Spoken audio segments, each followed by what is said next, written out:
Bum bum bum bum bum bum bum bum bum bum bum bum bum Citizens of the Reject Nation, we are back to cover Alice in Wonderland, the live action one from Tim Burton 2010 with Johnny Depp and the rest of them. I'm Aaron. This is John. He is my good friend. Yeah, hi. We are Jaren. Ho. Ho. Heidi ho. Idly host. Neighborinos. That was a fun little slaverinos, intro. but that's too dark for this episode. Nope, not it's today. not Halloween time yet. Nope, no slavery in the Alice in Wonderland. No, sir. Anyway, welcome back, guys. We are here for Alice in Wonderland 2010. I'm Aaron. This is John. Johnny boy, how you doing today? I'm good. I'm a little slap happy. It was a late night covering a new flick, and then we were dealing with stuff through the morning, and now we're back in action to watch, what will likely be an onslaught of colors and sounds. Ooh, I'm excited. So yeah, I'm bracing myself for impact, but I'm excited to be back with you. I'm excited to tumble down the looking glass or the rabbit hole or whatever it is. How are you? What's up in your life? I'm good. I'm well. Life's been a little crazy lately, but we're doing good. We're riding. We're surviving. We're having help, and we're doing good, merry little things along the way. And I cannot complain. This is a little fun time here in the office. Me and John are the only ones left in the office here. We're the last stragglers, so we're getting a little goofy, a little funny, a little weird here for this Alice in Wonderland. If you want to get weird with us, you can go on over to Patreon and be a royal reject, and you can watch full-length movies and watch-alongs. A little fun fact, Greg and John do full-length watch-alongs over there, little exclusives. Can't get over here on the YouTubes, okay? So go check us out over there. You will sync up. I want to make it clear, we're not going to show you the whole movie because that's illegal. That is illegal. And they will come get us. They'll come find us. The copyright people will come find us and take us to Wonderland jail. But not if you're going over to Patreon to sync up with your own copy. Also, if you want to get righteous, you want to go over to rejectnationshop.com where you can get teas like these. Teas like these. You can also get 15% off if you are a royal reject as well as a righteous reject. So go on over and do those things, okay? So without further ado, I think we're going to go down to Wonderland.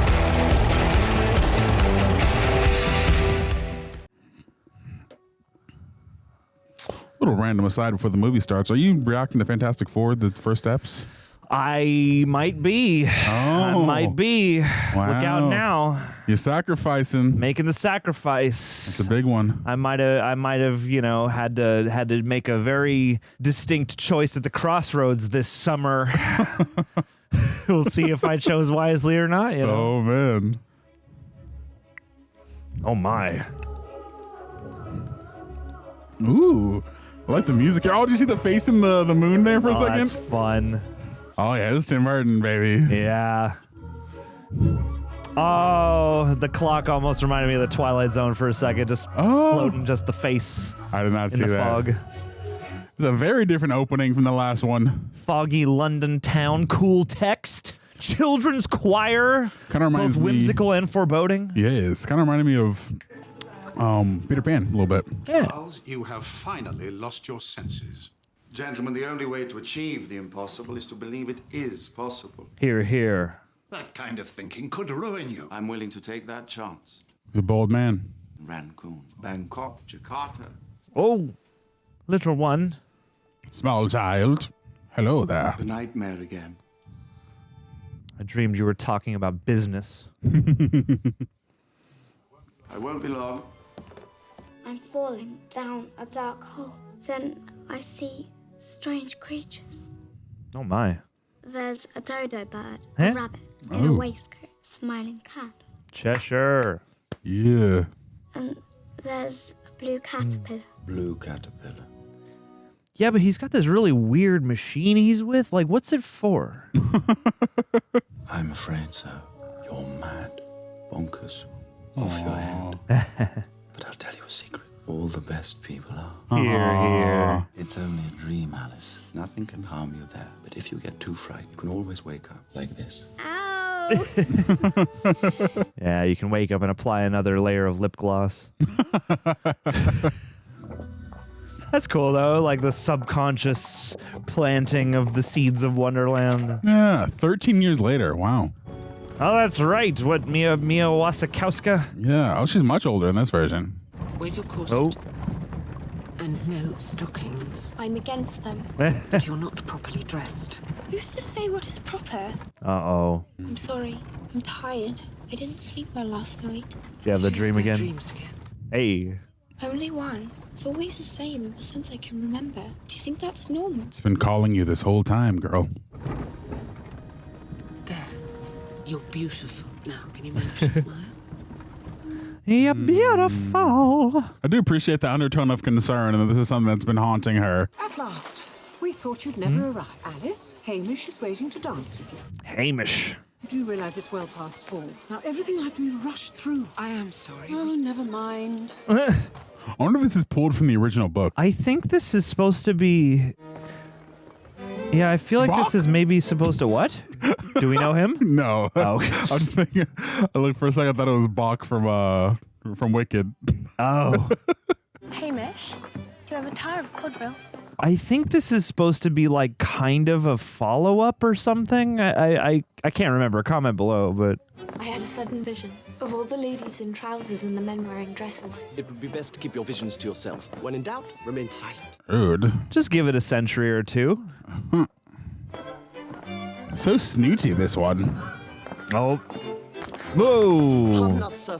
Where's your head? What the hell are you doing? I was wondering what it would be like to fly. Why would you spend your time thinking about such an impossible thing? Give it some My time. father Give said it he sometimes a believed couple in hundred 6 years. impossible Or things before 100 breakfast. years. 6 impossible things before breakfast. Yes. Said the thing. Alice, meet me under the gazebo in precisely 10 minutes. Said On mustache. beat. We have a secret to tell you. Oh. Perhaps we shouldn't. We decided we should. Are they the Tweedles? Hamish is going to ask for your hand. You've ruined the surprise. Yeesh. But I don't know if I want to marry Hamish. Who then? You won't do better than a lord. How about a king? That pretty face won't last forever. He's reading a Don't snot want to fortune. end up like Aunt Imogen. And you don't want to be a burden on Mother, do you? Aunt Imogene probably has some crazy stories. You'll marry Hamish. You'll be as happy as I am with Lowell, and your life will be perfect. Alice, dear, Whoa. shall we take a leisurely stroll through the garden? I'm Just good. you and me.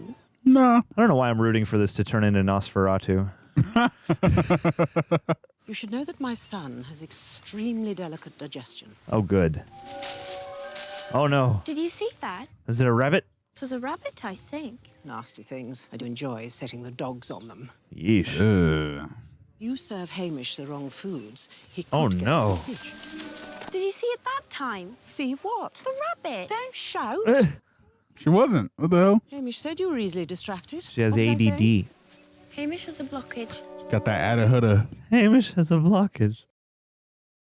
I couldn't be more interested, but you'll have to excuse me. I couldn't be more interested, but I'm peacing out. Aunt Imogen, I keep seeing a rabbit in a waistcoat. Can't be bothered with your fancy rabbit now.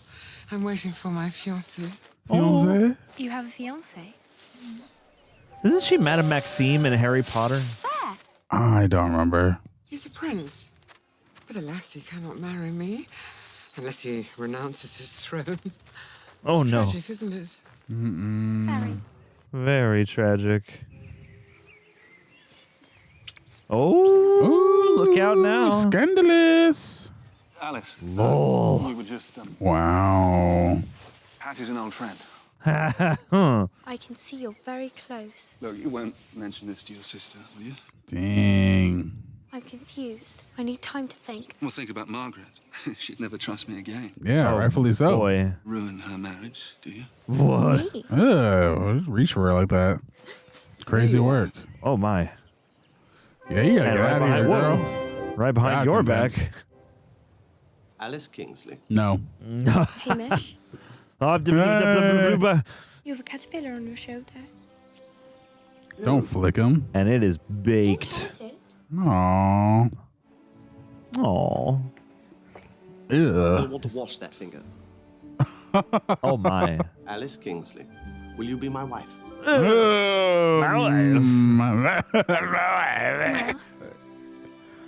No pressure. Everyone expects me to, and Uh-huh. you're a lord. My face won't last, and I don't want to end up like. Dang. this is happening so quickly.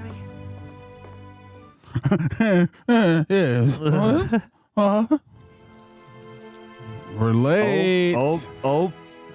I think I got a date. I need a moment. Yeah. We gotta go. This guy definitely... Whoa, we got the choir back. Some would say this is the beginning of the downfall of Tim Burton, but we'll see. Come on, Alice. It's an awfully big hole. Quite. Whoa. Ooh, that got pretty far. Almost looks like the Headless Horseman's tree from Sleepy Hollow. Huh. Whoa. Oh, my. Ah. Oh, my goodness. Oh, my goodness. Oh, no.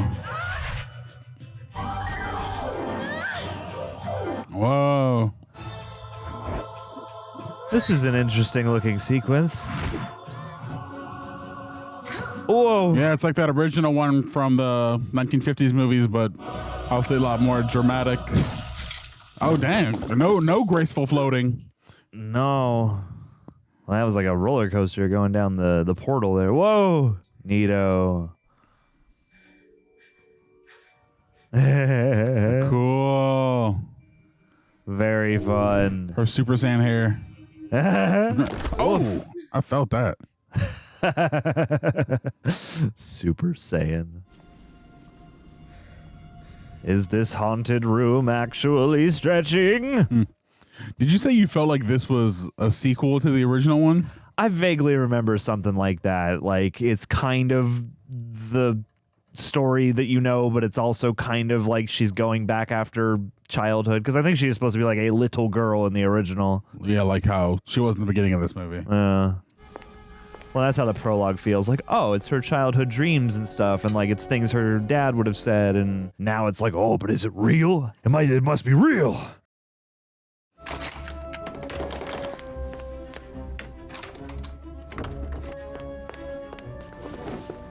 Oh. It's okay, girl. You just gotta cry and drink some potions. Yeah. Tiny door. Little baby door.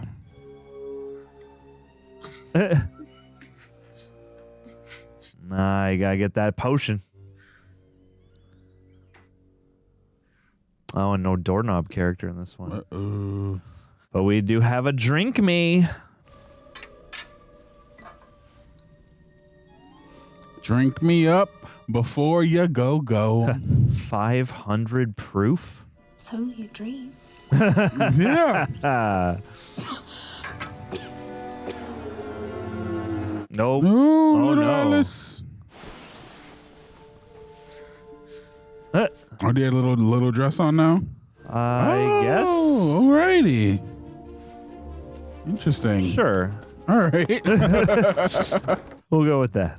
The potion makes clothes too. Yeah.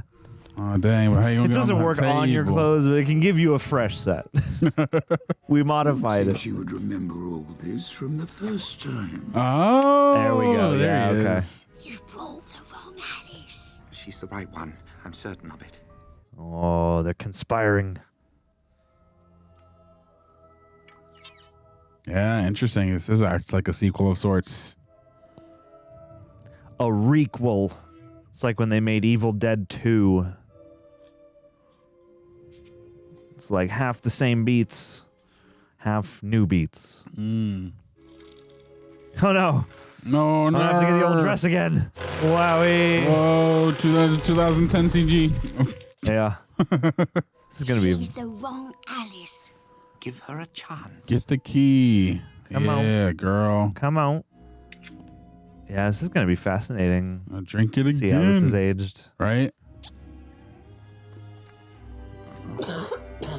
I'm very curious about the behind the scenes of how they did this whole scene right now.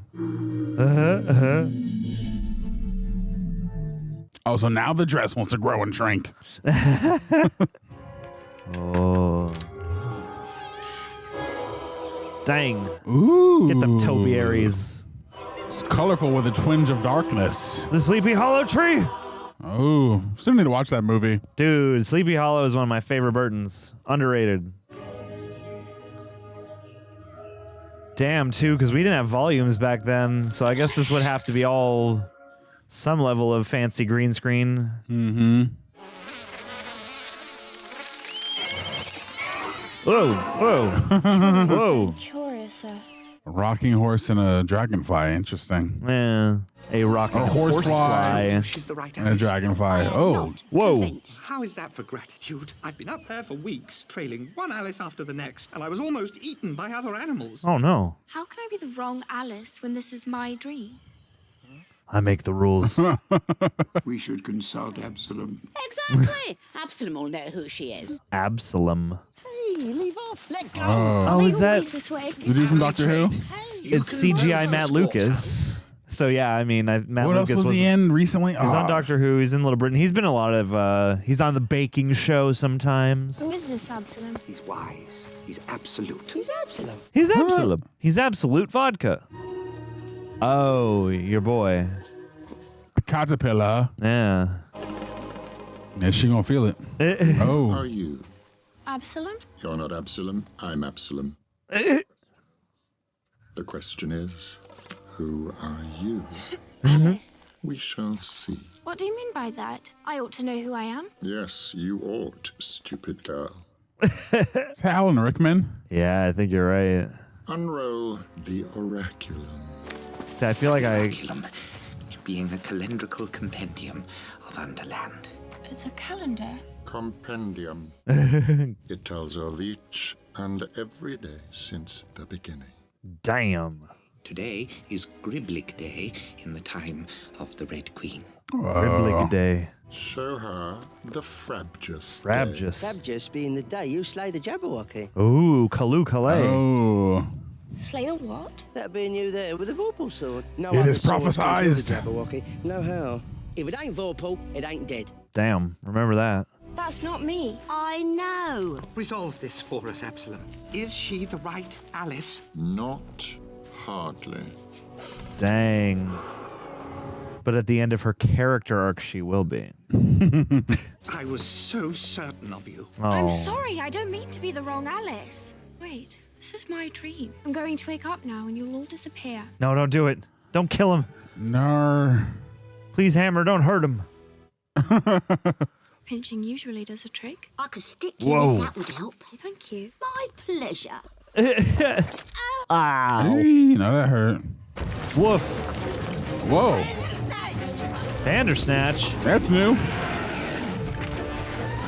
What is the definitive, like, lore? I know Bandersnatch is another, like, folklore creature. Comment below. I just know Bandersnatch from Black Mirror.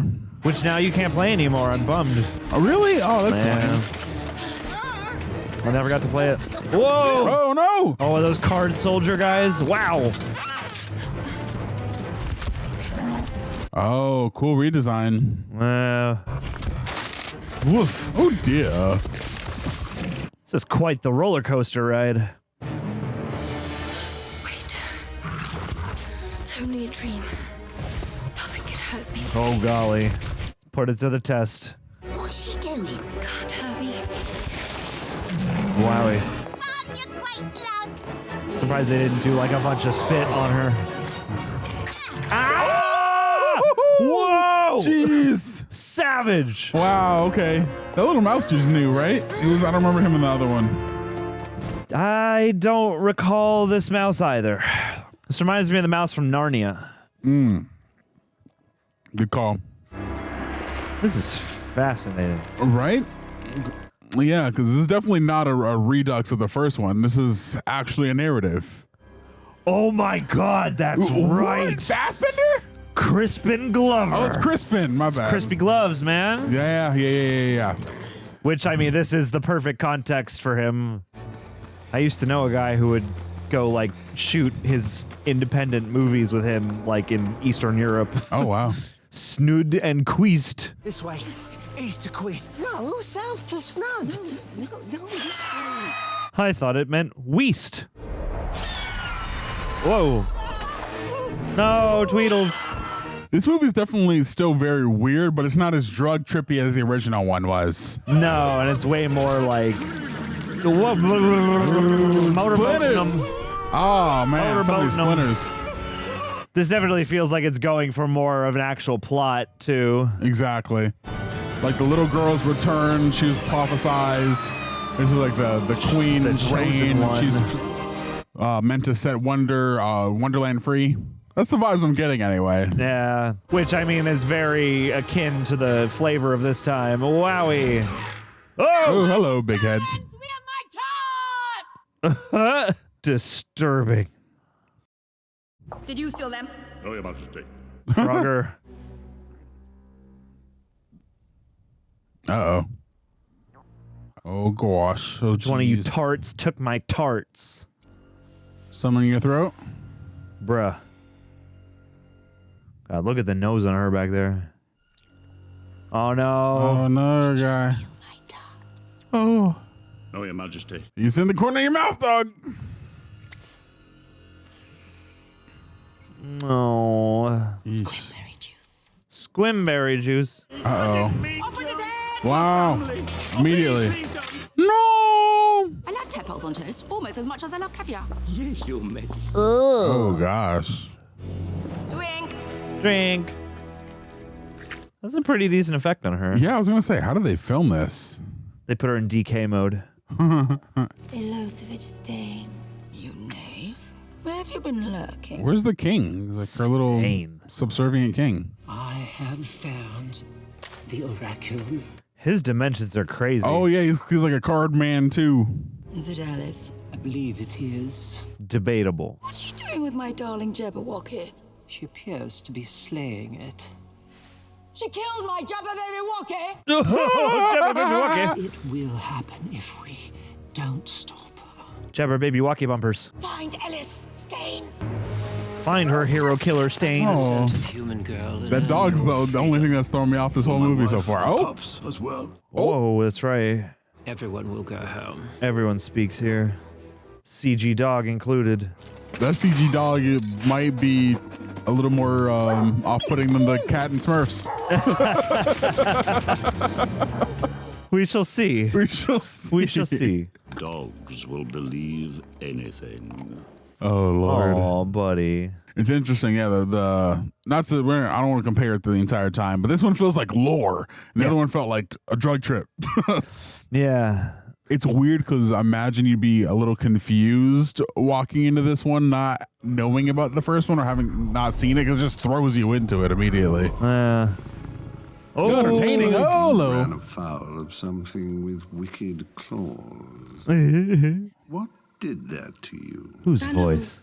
Bandit. The Bandersnatch. Well, Ooh. What are you doing? It needs to be purified by someone with evaporating skills, or it will fester Whoa. and putrefy. Putrefy. I'll be fine as soon as I wake up. at least let me bind it for you. Oh, man, I know that voice can kill me. Alice. The There's been some debate about that. I never get involved in politics. You'd best be on your way. Oh, God, I can almost place it. All I want to do is wake up from the stream. I'll take you to the Hare and the Hatter, but that's the end of it. It almost, I want to say Jeremy Irons, but I don't think it's him. I think it's somebody in that family of British voices, though. I feel like they're trying to make this like more epic or something like that. Yeah. Yeah. Oh. I'm not mad at it, though. Like, whoa. Yeah. Okay, it's cool. I'm very curious to see how they, like, I feel like I caught this with my dad like way back when it came out, and I don't really remember even how we felt about it. And I know it hasn't like had the, I know there are mixed feelings on this movie, so I am fascinated to see how we wind up at the end. There he is. Oh. Hello. It's you. Oh, my. You're absolutely Alice. I'd know you anywhere. I'd know him anywhere. As you can see, we're still having tea. And it's all because I was obliged to kill time waiting for your return. Oh, no. Late, you know. Naughty. You killed time? Well, anyway, time became quite offended and stopped altogether. Not a tick ever since. Time became quite offended. Have you any idea why a raven is like a writing desk? Hey.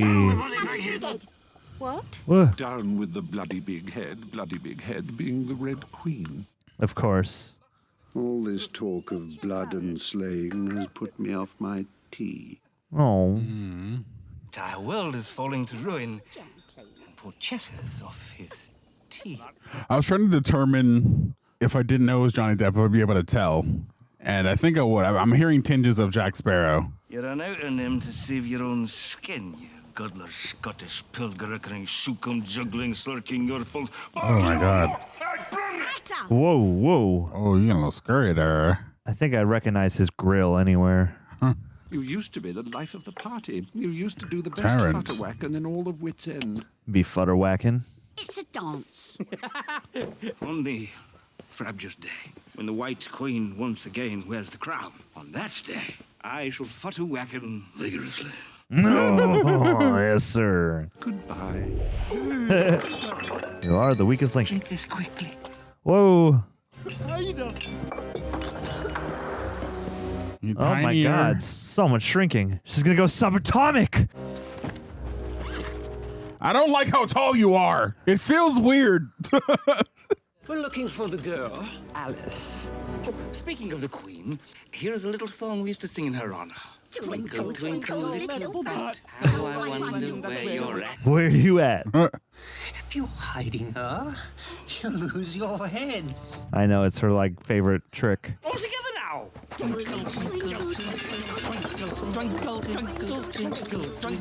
Oh boy. It's crazy how after so many years she still just loves chopping heads. Yeah. I'd find a new execution method. Don't with bloody bigot. Down with the bloody bigot. Oh. Nice. He's part of the resistance. Slice of Battenberry. Follow the bloodhound. You're all mad. Thanks very much. This might be the most normal Crispin Glover's ever been. Besides like George McFly. What do they want with me? Wait a minute. Best take her to the White Queen. She'll be safe there. Spoon. Whose voice is that? Your carriage, my lady. The hat? The absolute best way to travel is by hat. Have I made a rhyme? 'Twas brillig, and the slithy toves did gyre and gimble on the wave. Old Mimsy with the burgroves and the moon wrath's grave. Ooh. Sorry, what was that? The Jabberwock with eyes of flame, jaws that bite and claws that catch. Beware the Jabberwock, my son, on the frumious bandersnatch. He took his vorpal sword in hand. The vorpal blade went snicker-snack, lifted dead, and with its head, he went galumphing back. I am often known to galumph. I'm not slaying anything. I don't slay, so put it out of your mind. Girl, you need to slay. Slay. Queen. Do you have any idea what the Red Queen has done? Fascinating. Don't slay. I couldn't if I wanted to. This is a fascinating choice. It is. Tell me what Red Queen has done. It's not a pretty story. Oh no. Tell me anyway. I like this backdrop. It was fun. Maybe a little less in the wide, but oh no. Oh, because because it is a grim it's a reminder. Graveyard. Flashback. Oh my God. Look at all those top hats. And Hathaway. Oh my God, you're right. Wow. Yes, yes. Everyone Only do palms. your act, just all at the same time. Whoa. Look how whimsy his hair is. How whimsical. Dang.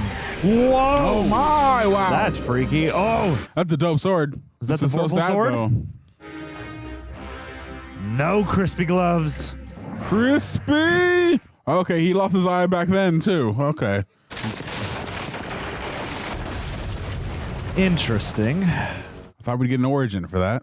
I think I feel like eyeball. they were really stretching the limits of their CG in this movie. Yeah, I was gonna say, like, I appreciate the ambition, but parts of it feel like this was made before it was ready to be made. Wow, though. Like, I feel like we just got there with things like the new How to Train Your Dragon. And I mean these fire sims and stuff. And yeah.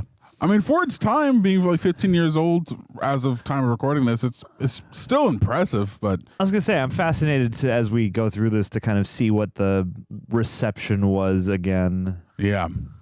Hatter, Ooh, I'm fine. are you? was that also the day you cut your hair short? Did you hear that? He singed it I off. heard something. Oh, Red Knight. Red Knights. Wowie. Another Sleepy Hollow-esque tree. This is a Tim Burton tree, I guess. His staple. I like his makeup a lot. The White Queen's castle just beyond. And his wig and his eyebrows. And his like sash of little thread spools.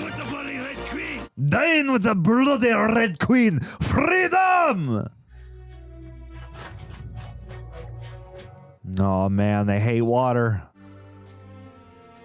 God, I wonder what she was actually looking at. Right? It's a lot of blue and green screens.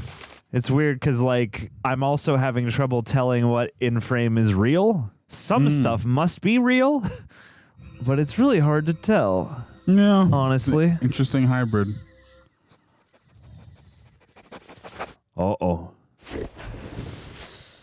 Whoa. The dog's real. To lead them away. The Hatter trusted you. They have my wife and pups. Oh, poor dog. Where did they take him?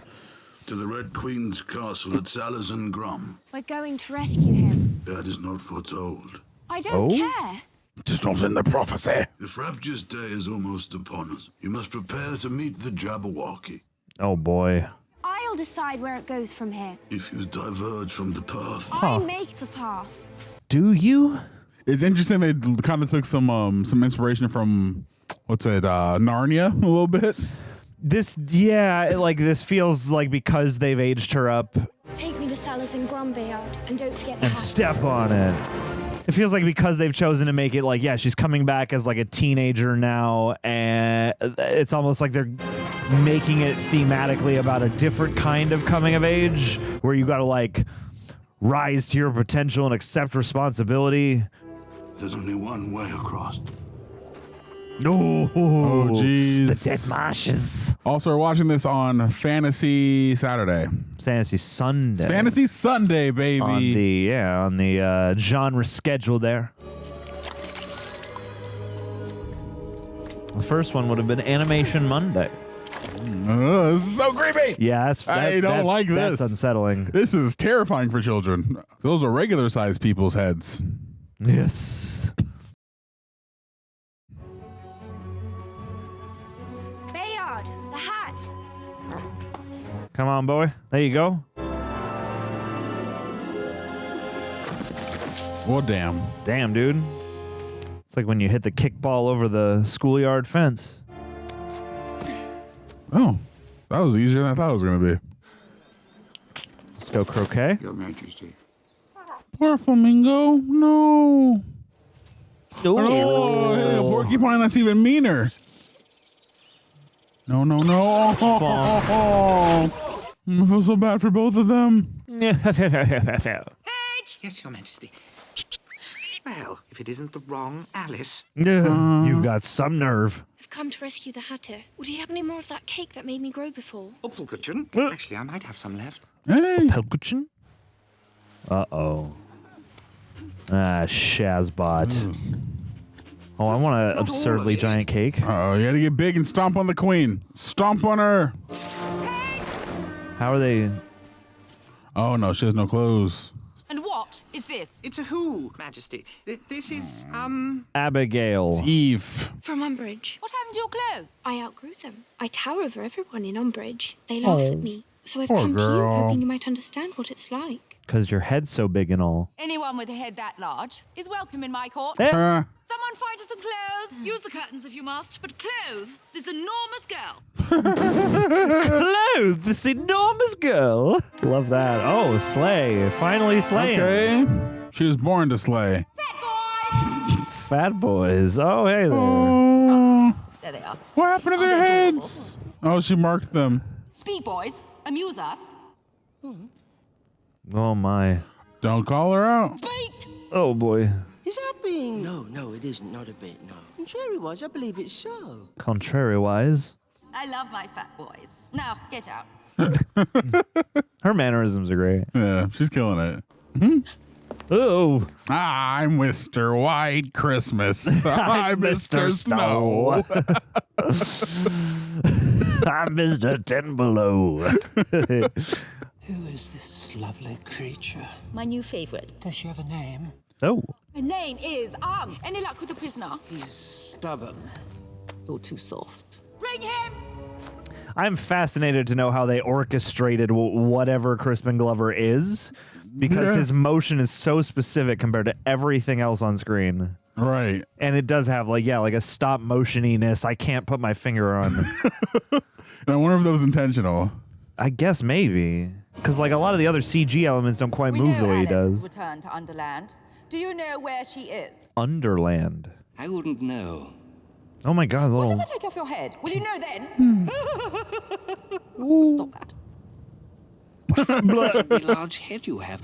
I should very much like to hat it. Hat it? I used to have the White Queen, you know. Her head is so small. Tiny. It's a pimple of a head. What? Pimple of a head. What could you do?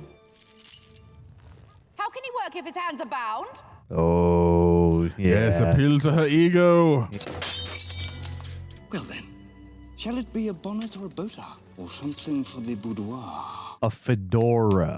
Sun's hat, death cap, coif, snood, barbouche, pougri, yarmulke, cockle hat, pork pie, tam o'shanter, billycock, bicon, tricon, bandeau, bon grace, fantail, nightcap, Garibaldi fez.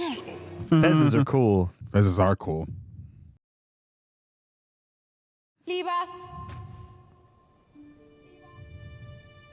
His eyeballs are crazy too. Mm-hmm. That amuses me in cartoons when like one eye is like really huge and the other is small, but in real life it's freaky. You know what they say about Tim Burton and white people? Thank you. Whether there are no black ones? He sure casts a lot of them, you know? He sure does cast a lot of them. Except for the Soul Train. Except for the Soul Train. We got the Soul Train. Making history. Alice has returned to Underland. Where is she now? In cellars and Grom. I allowed her to divert from her destined path. No.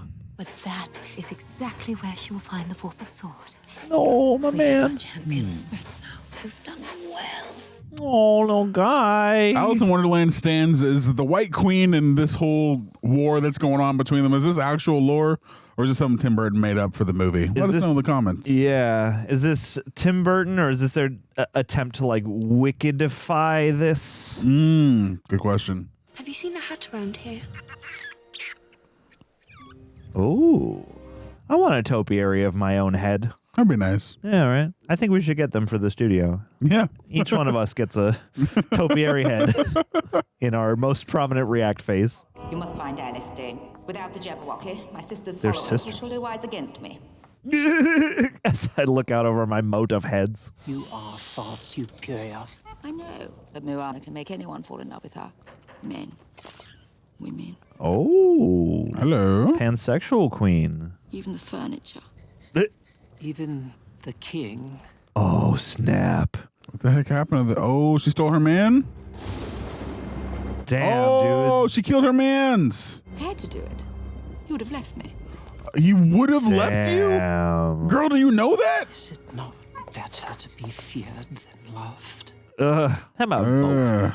Not certain anymore. No, let her have the rebel. I don't need them. I have you. No. Oh, my stop motion man. Yes. He reminds me of a specific character in Who Framed Roger Rabbit a little bit, a tiny bit. I think which I feel like watched it you'll yet. see at some point, so I'm not going to say too much. When I watch it, But I when you will get to the end of that movie, you might know. Oh my You God. must let me try one on.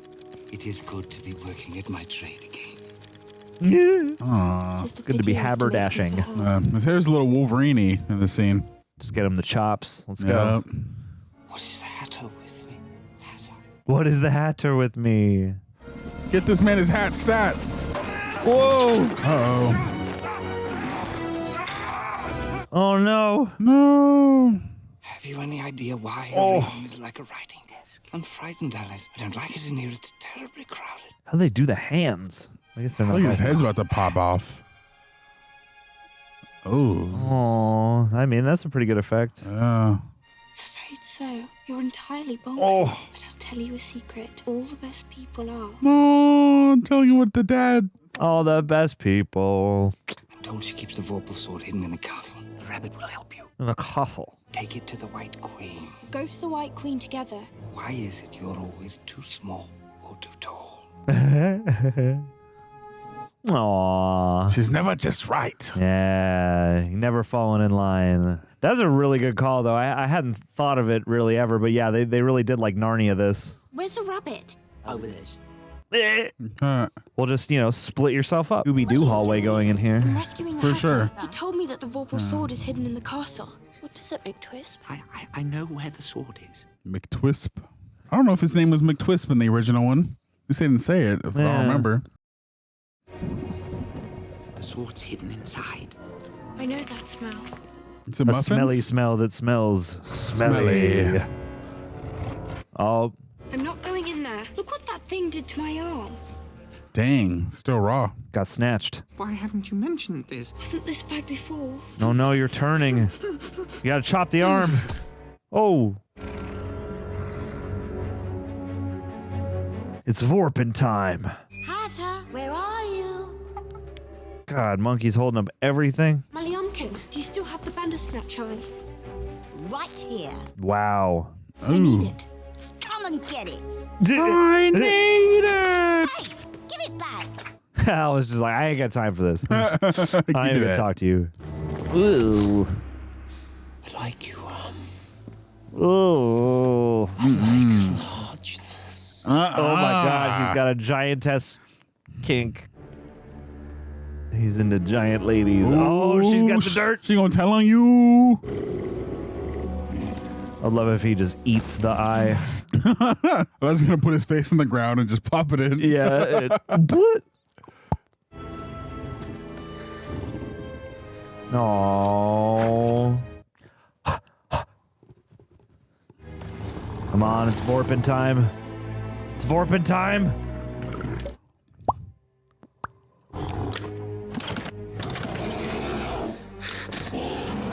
Yeah, man, she showed you compassion. She made you whole again. Kiss it, make it better. We're kin. You look stunning in that hat. Yes. Next. Thank you. Next. Lol. Your Majesty has never looked better. That nose. Looks like Steve Martin and Roxanne. Oh, nose! Oh! Why do I? They have to make themselves look grotesque so the queen doesn't feel insecure. Oh, no. Wow, that's another level of crazy. Yeah, I bet none of them actually look like that. Him, he's mad. Come along. Thank goodness. That's fascinating. Her ears. Ooh. Aw, shit, dude. Stain. Run, dog. Damn, I wonder if he'll have a change of heart. You know she heard everything they were saying, too. Yeah. Oh, you get the key around your neck. Like Cerberus at the gates of hell. And one head. Oh. Lick it. I didn't wanna. I was just following orders, man. I suppose this makes us even now. Let him go once you take the sword out. Damn, let's go. Let's go. Oh, yeah, dude. Must be one at a convention out there somewhere for you. For sure, I would hope so. Then it can be Vorpin time for you as well. Oh, Bandy. Let him go. I'm forced to self-find me. I told my heart belongs Cap. to you. She's obsessed with me. Oh, wow, this is a classic move, too. Off with the head! Stand Of back, course. It's real slime. How's this for muchness? Oh. Whoa. Arrest that girl for unlawful seduction! Lol. Unlawful seduction. Take it to the White Queen! Whoa. Nice. Arrest that girl for unnecessary largeness. Nice corset shield. Oh. Alice! Alice. No. Oh, no. Ah, got your Right ass. in the eye. Seize her! Hey, extra leathery on that, that Yeah, point there. really crunchy glove sounds. Although, you know, that's an ASMR I enjoy. I'll take a crunchy glove. Not mad at it. Of course, why didn't I see it? Well, it has been a long time, and you're such a little tyke then. Ew. Oh, Jesus. How long you been waiting for this day, man? Oh! Bandersnatch! Getting snatched! Damn, you go ride the Bandersnatch? They are to Memorial. Hey. Majesty, Alice has escaped. Oh. On the Bandersnatch. Slap him again. Damn, double Smith. With the Vorpal sword. Triple slap. Get that good one in. How could you let this happen? We have her conspirators, the Hatter, and a Dormouse. Off with the head! No. Golly. Oh. Oh, this is fun. Little forced perspective, mayhaps. I believe this belongs to you. Yeah. How'd you get such dark eyebrows? The Vorpal sword is home again. The armor is complete. My arm is complete again. Now all we need is a champion. Oh, Christ. You're a little taller than I thought you'd be. Blame it on too much a kitchen. Come with me. Wow. Oh my. Hello. Food fight. Give me that here. Oh my God. Yes, that's I want what he's having. You can't imagine the things that go on in that place. Yes, I can. But when a champion steps forth to slay the Jabberwocky, the people will rise against her. Ugh. Why would you want to shrink her if she's got to fight? Blow. I made you some blow. Anne Hathaway's good at selling this stuff too. Yeah, true. The amount of times her clothes are an issue. There's someone here who would like to speak with you.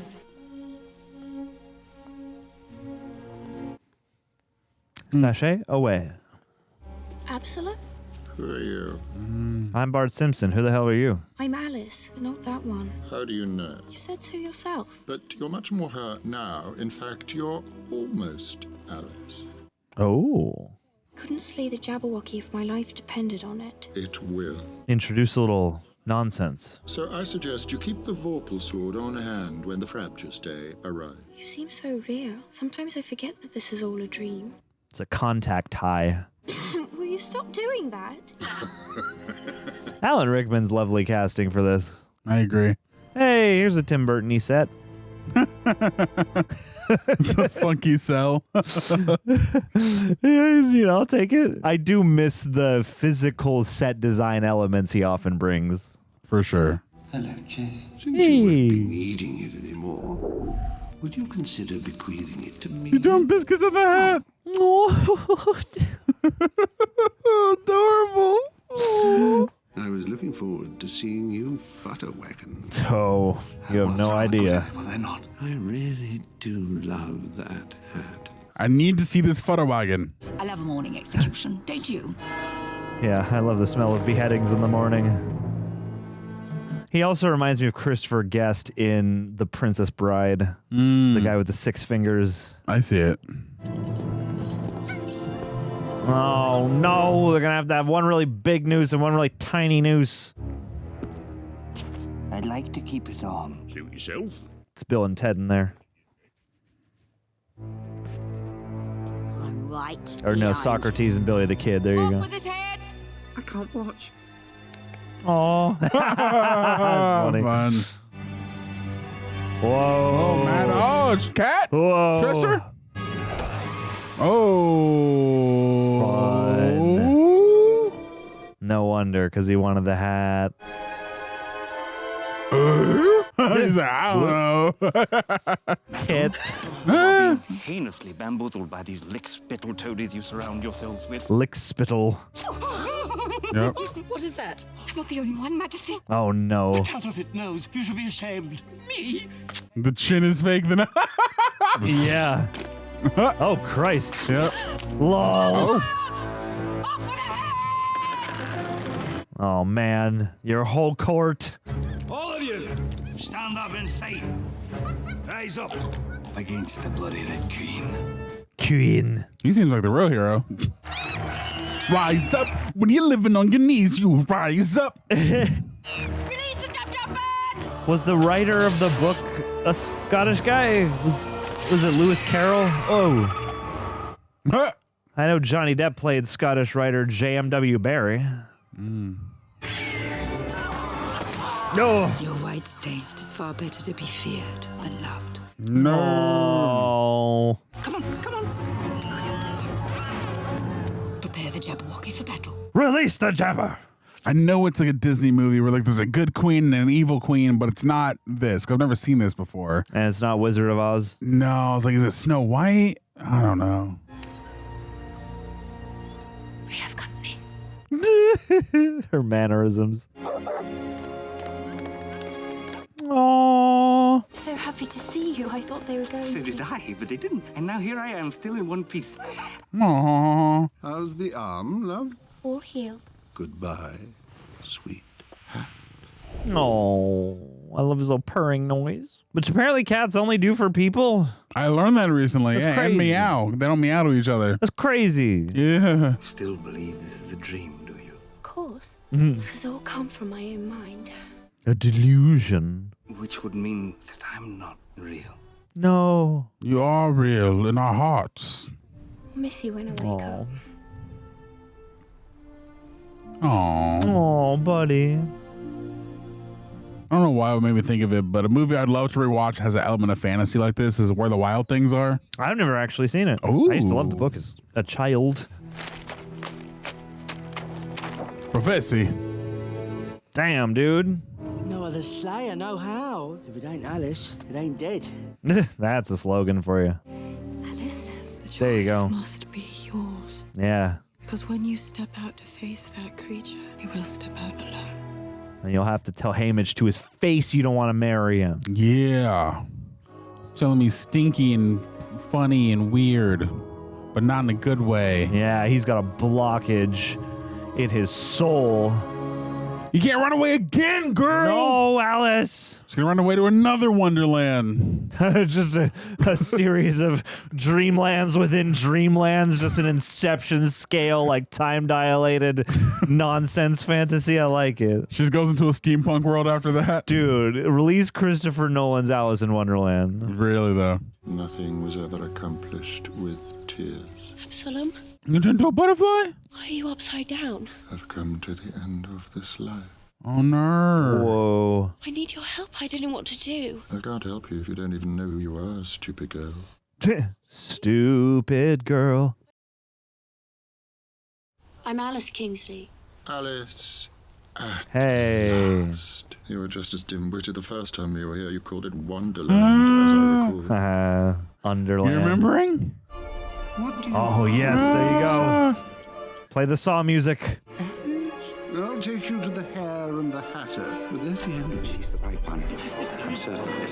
Yes. And she's the apron. Yeah. Oh, little one. This place is real. So are you, and so is the Hatter. And the Jabberwocky. No. The Vorpal sword knows what it wants. All you have to do is hold on to it. Be the antenna. Farron, Alice. Perhaps I will see you in another life.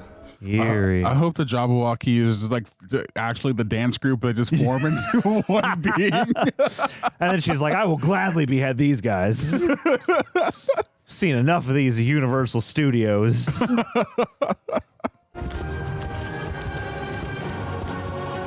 Yeah. Get that armor.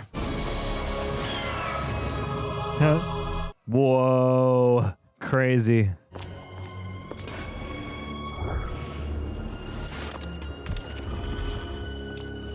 Damn, look at that chainmail. Yeah, I like her fit. Alice, you got that shit on. Hello, Erasabeth. Hello, Miwana. Milana. On this, the frabjous day, the queens, red and white, shall send forth their champions to do battle. We don't have to fight. Aww. You think you can blink those pretty little eyes, and I'll melt just like Mummy and Daddy did. Like they actually melted? Yeah. No! It is Water. crown! Oh, jeez. Jabberwocky! Moment of truth. What if I'm all late. this hype is just like a little thing? Yeah. Little Mushu dragon. All right. Oh, cool. sister. Here. Damn. Hello. Whoa. 6 impossible things. Count them, Alice. Count the 6. 1. There's a potion that can make you shrink. 2. And a cake that can make you grow. Oh, my old. You talk to? We meet on the battlefield once again. That's got to be a Christopher Lee. That's enough chatter. Whoa! Dang. 3. Animals can talk. Charge up your impossible things infinity gauntlet. 4. Alice. Cats can disappear. Oh. 5. There's a place called Wonderland. Underland. 6. I can slay the Jabberwocky. Yeah! Oh! Sick! So it's less of a can't, won't thing and more just a believing in yourself thing. All right. Yeah. Come on. Use the force. It's Forpin time. Come on. No. Beep. That is interfering! Off with his head! Girl, chill. I find that detail sort of charming because it was like incessantly, consistent in the original version too. Just like off with their head, off with their head, off with their head. Yeah. Oh, hawk chicken. Oh my God, you're all dressed up. Oh! Whoa! You love going for them eyeballs, little dude. Owie. Believe harder, Alice. Ooh. Damn. Come on, Rhaenyra. Does kind of have like a King Ghidorah look. Yeah, for sure. Just with one head instead of 3. Mm-hmm. Damn. Those crazy eyes, though. Magus I have. Wow. With your head! Nice! Oh, she said the thing. That was cool. You were frapped just back there. She slayed the Jabberwocky. Damn, the light's gone from its eyes. We follow you no more, bloody big head. Hey! Off with his head! Nah, son. I don't want to. Oh, look out now. We're done. We're no longer pawns in your little agenda. We ain't doing none of that. Power to the people. Power to the people. Dang, so long. Sure. Oh, the transition was cool. Yeah. I like that. Oh, Chesh. Power. Cheshire.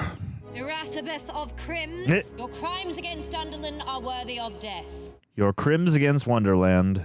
However, that is against my vows. Therefore, you are banished to the Outlands. No one is to show you any kindness or ever speak a word to you. Oh.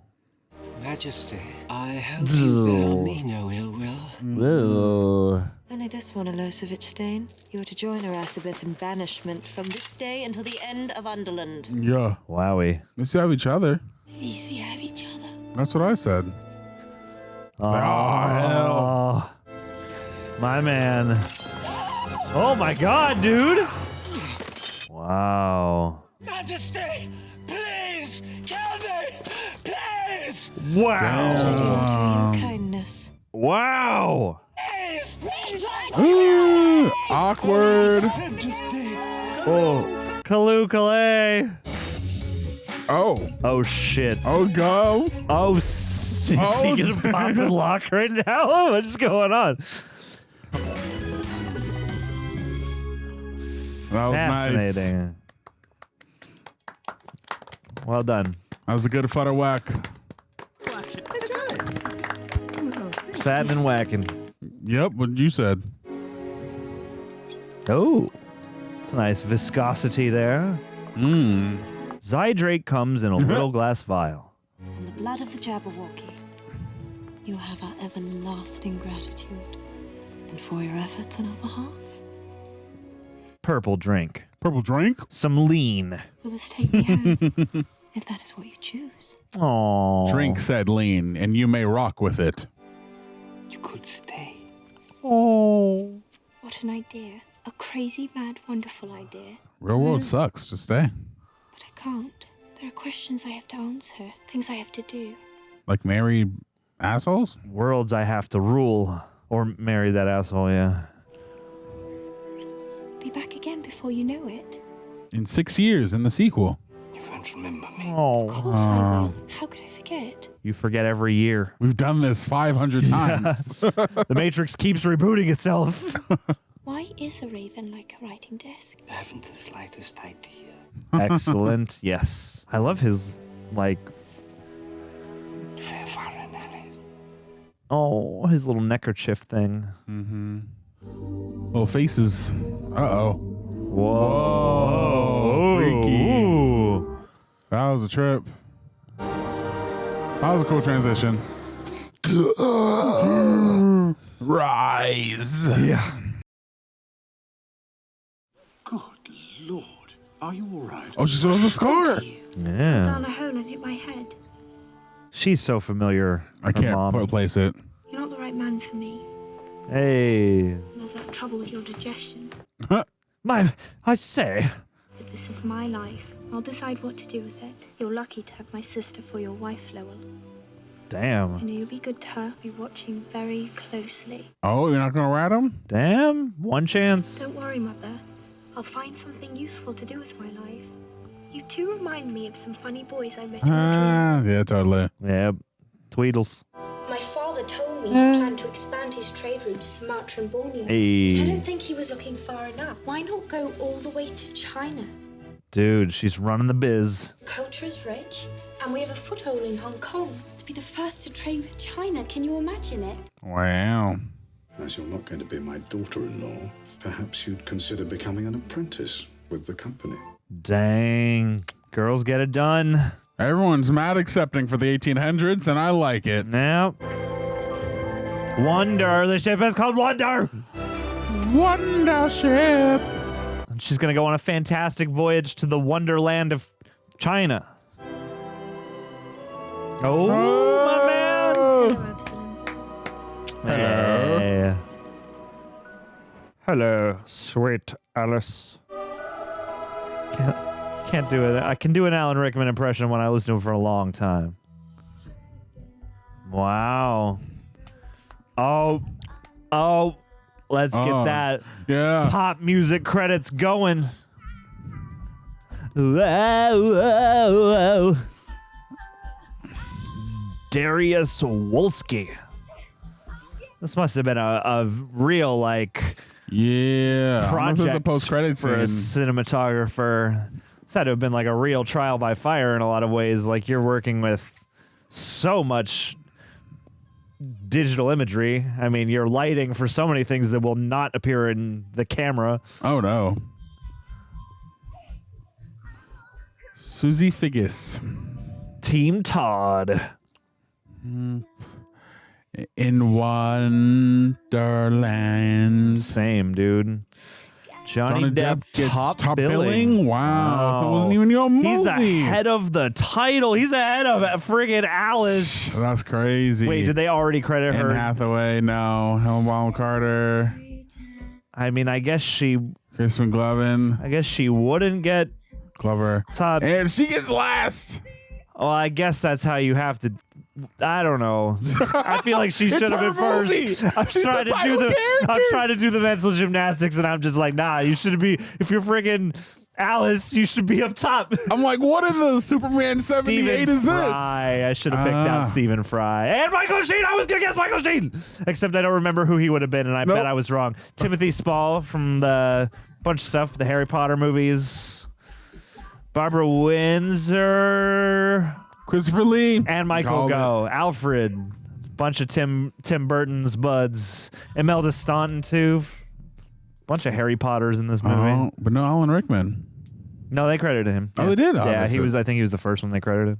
No, Johnny Depp was. In the voices of. Yeah, they switched over. I missed that. Must have been looking at you. Oh, well, my you goodness. guys, if you're listening to this on Apple or Spotify, make sure to give us 5 frickin' stars. Go like this video. Go subscribe. Go on over to ring that the bell so you get notified anytime a new video is coming at you. So we have some questions. If you're a patron, you get to send us questions in advance. We send our schedule out so you guys can get us questions in by the time this video comes out. So without further ado, we're going to get into the Patreon questions and shout you out and give you love so you guys can guide in this review. That's right, we are. All right, hey, this is a good place to start. Hello. Jay Rushton, thank you so much for guiding our conversation, for starting us off. Thank Jay you. Rushton always out here too. A few of you guys are very consistent with just your enthusiasm and your questions, so keep them coming. You're a superstar. Jay Rushton asks for Aaron and John, who is your favorite actor in the movie? It's a good question. It's a fun one. Some good performances. How about Helena Bonham Carter? Did I say that right? Helena Bonham Carter? Helena Bonham Carter. Yep. It's like an oatmeal of a like Helena Bonham Carter. Helena Bonham Carter. Yeah. She was great. She's a lot of fun. You know what's funny? I feel like there's a lot of weird, kooky characters in this movie, and I feel like Mia's going to get overlooked. But I think she did a really good job for holding her own against all these CGI settings. Boy, she had to carry so much. She had to carry a lot. She had to carry a lot. And I think she's probably going to get overlooked, or maybe she has. I don't know. I don't know the conversation around this movie. But yeah, I think she was great. And obviously Johnny Depp was amazing as well. You know, he's always great. He plays really kooky, fun characters and always adds individual and the unique senses of kookiness and what's the word I'm looking for? Eccentricities to his characters. So yeah, I think those 3 all stood out to me. But Helena Bonham Carter was very fun to watch. I was always entertained every time she's on screen. What about you? I think Johnny Depp is probably the person on screen who captivated me the most. Like there's something about whenever he would show up the movie, or like whenever they were like on him and close up, it's funny enough was like the main thing that felt like, how do I describe this? You know, it's a makeup, right? And it's a costume. Mm-hmm. And it's a movie in which you're beholding a lot of fantastical things. Yeah. And yet, very few of them are actually in camera or tangible.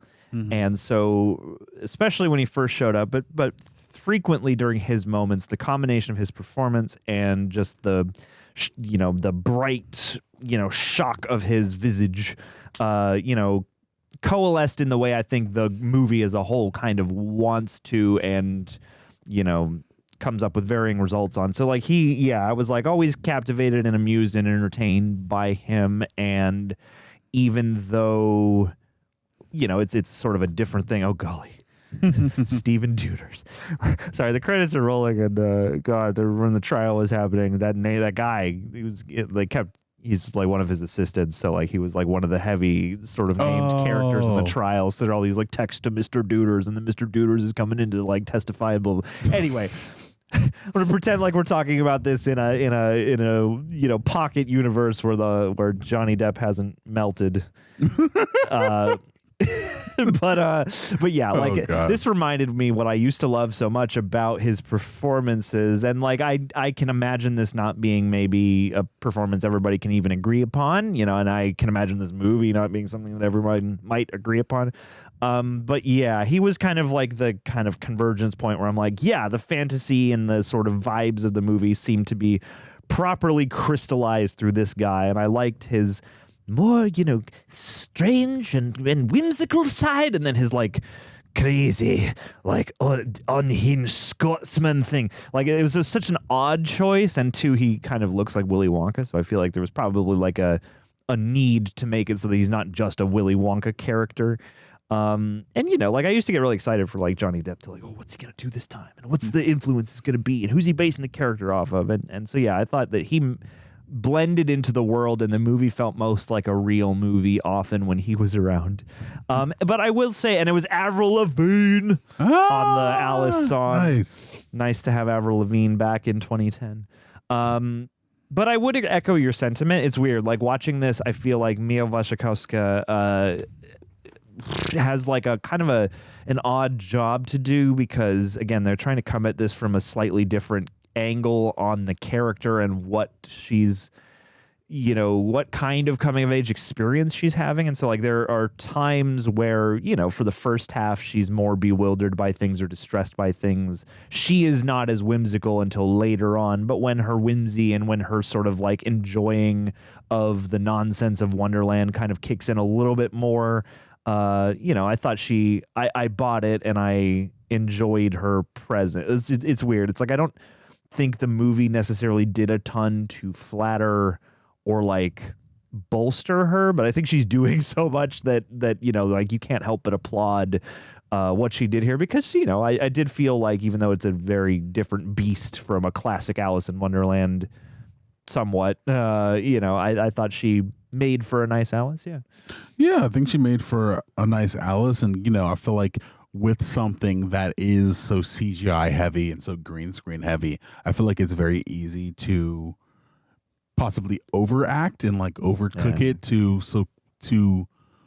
overcompensate for the lack of, you know, physical environment and things that are you're there to interact with. But I feel like she played it normally, which I feel like helped at least me helped in what's the word I'm looking for? Yeah, she sells it, but helps it as an access point to the world, because she is so believable in this absurd, strange setting. She's a good cipher for the audience. Exactly. Yeah, and I believed her as again this, like, you know, not little girl by comparison, but, you know, like this young woman in this, you know, bewildering situation, and in the way that it does echo the original, at least the old movie. I shouldn't say the original, because the original is a book.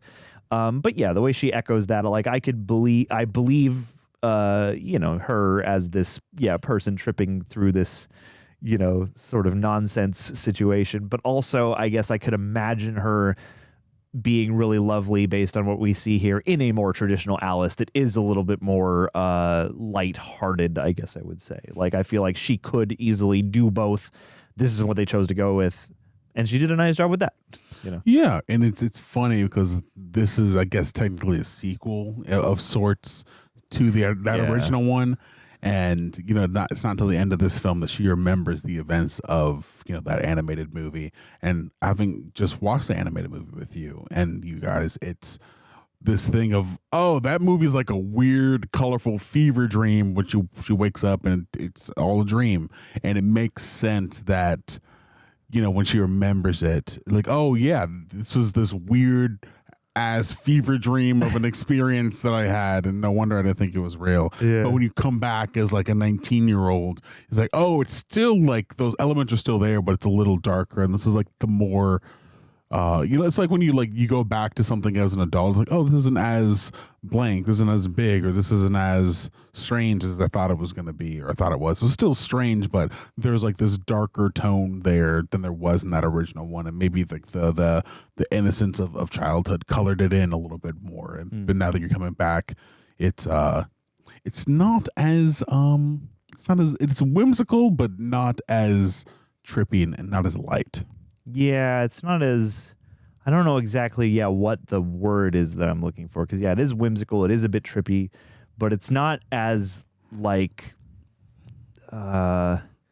madcap, I guess. It's not as, like, mind-bending is the wrong word. But it's like, it feels less absurd somehow. Yeah. It feels like much less absurd and much less kind of wild and you know, essential in a way, like you know, the when you're watching the animated movie, you have this real feeling of like, well, anything can happen and everything's a kooky, quirky thingy, and like the world is, you know, pretty akin to the Wonderland that we know, but I think too making a linear plot story out of it also just kind of changes what the vibes are like. But I would also echo your sentiment. Like, I was curious especially to see how Helena Bonham Carter would play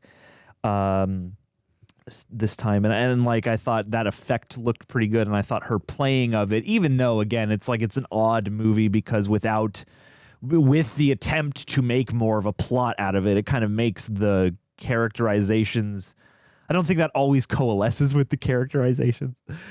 So it's like, in a context where they want to have more plotting and more storytelling and more character arcing, it doesn't really lend itself to that, but I thought her performance was still like nicely done for who the character is. Definitely. But yeah, thanks, Jay. Always nice to see my dude Matt Lucas in there as well, as the Tweedles. Crispy gloves was certainly interesting. Yeah, definitely a choice, but not an unwelcomed one. But yeah, I can't deny that Johnny Depp definitely tied this one together a lot for me, or I was certainly like, I never wanted to look away from him. No, he was very charming, very captivating every time, and he played the Mad Hatter in a different way, because I feel like the first Mad Hatter was kind of kooky and weird in the original animated one, but he was actually mad. Like, this guy can like snap at any moment. He has a good heart, but there is that twinge of something's not quite right with this guy. But I'm always fascinated while looking at him on screen. Yeah, that was one of my favorite odd details that I had completely no recollection of in my echoed memory of this from back in 2010. Like, yeah, all that stuff where he's like entranced and he's like speaking what sounds like old Gaelic or something like that, and just like rambling off about portentous matters. He's just it was a fun choice, and I think it suits. You hear Tim Burton, Alice in Wonderland, you're like, okay, whimsy, but also a bit gothic. Yeah. And I feel like that is nicely distilled through choices like that. And I would be very fascinated to hear some kind of behind the scenes, hear them talk about what led to that particular choice instead of just having him be the Mad Hatter for the whole time. Right. But Cody Enos, hey, Cody. Thank you for chiming in once again for Alice in Wonderland. Tim Burton's gothic Alice in Wonderland story made $1 billion. Looking back to that era of films, Toy Story 3, Iron Man 2, Harry Potter 7, does it surprise you how popular this movie was? This was also the start of the modern 3D boom. Do you think the 3D had an effect on its popularity? That's funny. Watching the credits especially, I was like, oh, that's right. This was probably in 3D. Yeah. There's definitely parts where I'm like, yep, this is definitely them doing the stretch out 3D. But I don't feel like it was overused. Like, it didn't feel like it was trying to be like Shrek Boy and Lava Girl where everything's 3D. But I feel like they chose choice moments for the 3D to pop out. Yeah. But yeah, I don't know how popular this movie was, because it made a billy. Did it really? It made $1 billion. It was very. I do recall at the time that it did very well. Wow. And it was like of note. Okay, because yeah, part of me is like, I can see how this movie can have a cult following.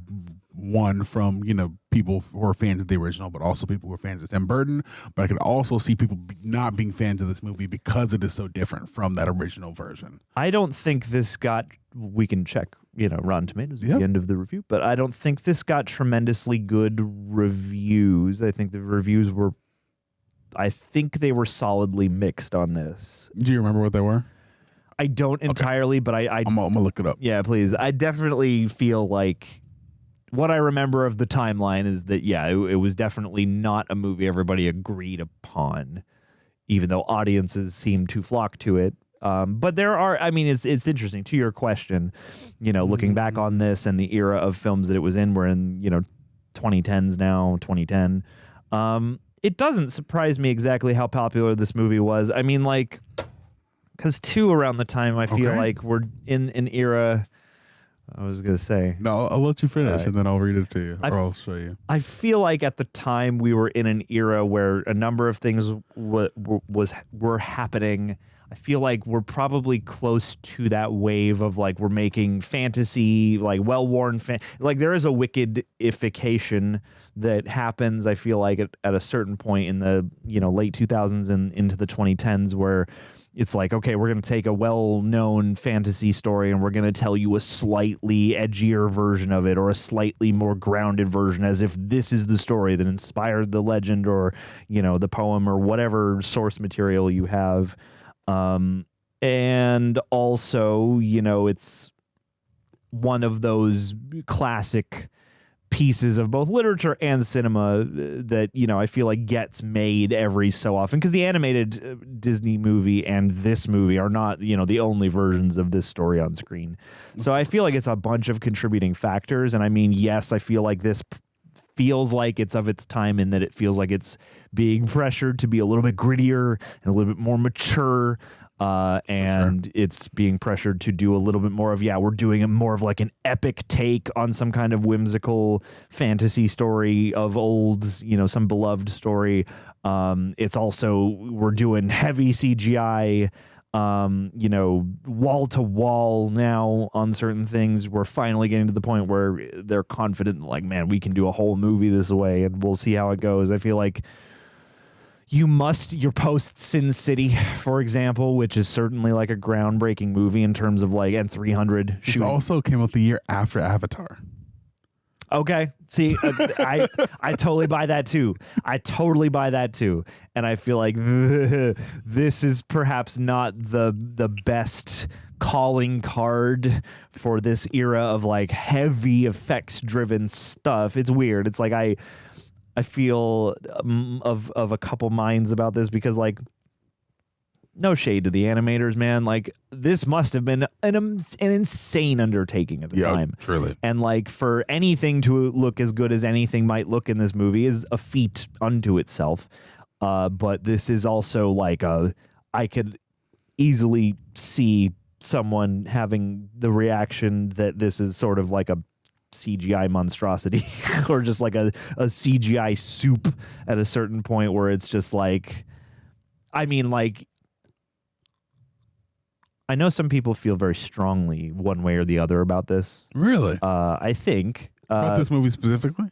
Yeah, I know some people really don't like it. I know some people like it. I don't know how much, but this is a movie where I didn't dislike the production values as a whole. There are times where I liked how it looked and felt, but it definitely, for me, suffered from not how, like, I was not able to tell what in frame was real in a not so good way, where I'm like, I don't think anything except some of these actors are real, and I think this movie could have benefited from a greater sense of movie. It's weird. We're getting to that point in cinema where they're like, damn, we could do almost anything and everything with CGI.